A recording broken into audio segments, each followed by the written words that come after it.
Strangers Chapter 1 sounds like a prequel. It ain't. A remake with 2 sequels already filmed. This dude is chased through the forest and then gets axed. And you're like, what the hell is that? A PG-13 kill? Why is the tree blocking it? So this starts off with this young couple. They're in love, date like 5 years or something. They're going on this long road trip and their car sort of breaks down. Right by this greasy local mechanic like, yep, well, can't finish this car today. Gotta get them parts in. You might as well check it. Motel here's closed. You might as well get one of the internet houses. You mean Airbnb? So they go to the B&B. It's all rustic. Pretty shitty too. Like the fridge is broke. The power goes out. Even without the murderers, you gotta give it a bad rating. They burned every single candle they sort of have. And they're about to do it when a knock happens at the door. Like, who the fuck is this dude? They're out in the middle of nowhere land. Is Tamara here? No. I think you have the wrong home. Like, babe, how do you know that Tamara don't live here? We're supposed to find out who Tamara is by the end of this trilogy.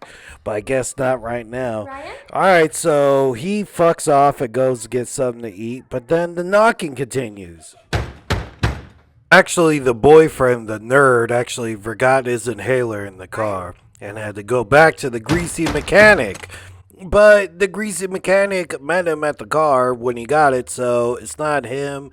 He meets some town people. They give him like stink eye, like, what, you too good to eat with us? And like, all right, well, who are these strangers then? He already told you there is no Tamara here. Right here, she should have been more concerned. Like, oh, there's just a dark figure, and then he's gonna cover up the peephole. Fuck that guy. After this, she makes a smart decision. Like, oh man, this is so crazy. I think I'm just gonna get a little high real quick, listen to some records, and just chill out, take a shower, right? Maybe rub one out. Nah, it's a little bit too late because, oh shit, they're already inside the house. These strangers are more like ninjas. They just like pop up. You're like, oh shit, he's like right behind you. And then all of a sudden they go back and they're not there. Like fucking Batman. Alright, so they're finally eating some fast food. They're getting confused of ketchup and blood coming from the ceiling. And after this, they go, oh shit, there's really somebody in the house. Everyone start freaking out. Weak. I mean, come on, man. It would have been a more effective scare if there was like a person hanging from there. Now this is when the strangers make their move. They're like, all right, we're going to come through the front door.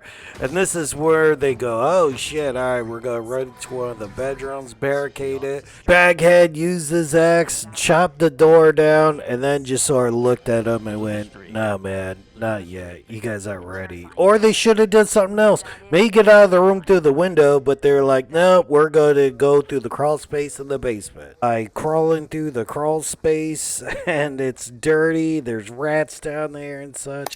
And also, she has her hand step on a nail, and you're like, oh man. She's trying not to scream. All the strangers are hearing that. Not even sure if they're really trying to look for them. They're just like, well, we just creeping upstairs is all. After this, they went, fuck it, let's make a break for the motorcycle. Then, boo! Potato sack head had a trail of gas leading to it and blew it up. Then they go to the tool shed, and then the strangers meet up with them. The boyfriend went upstairs and got himself a shotgun, and boo! Shot a shot, then went looking for him, saw somebody creeping on the porch. It's almost like what happened with Dennis. Actually, so the guy they called, the owner, came to the house. I guess he was working on the front door, like, oh, this front door's all fucked up. And then they shot that guy in the face. They're like, where's that guy's max? Oops. And then they go, oh, dude, that guy drove up here in a Jeep. Let's go take that Jeep and get out of here. Wrong. The strangers saw that when their old-ass pickup truck pinned the car against a tree, and you're like, God damn, that Ford holds up. They don't build them like that no more. The girl leaves. The guy gets a shotgun out, but then Baghead splits. Maya runs and hides and accidentally stumbles onto the skeleton. And I think it's that guy who got chopped in the head with the axe from the very beginning, but it could be another person. Pin-up girl actually sees her, punches her, knocks her out, And the dude actually gets her with a shotgun and like, you tell me where the fuck she is. I already killed somebody tonight. You'd be the second one. But then Baghead sort of knocked him over the head. They took him back to the place.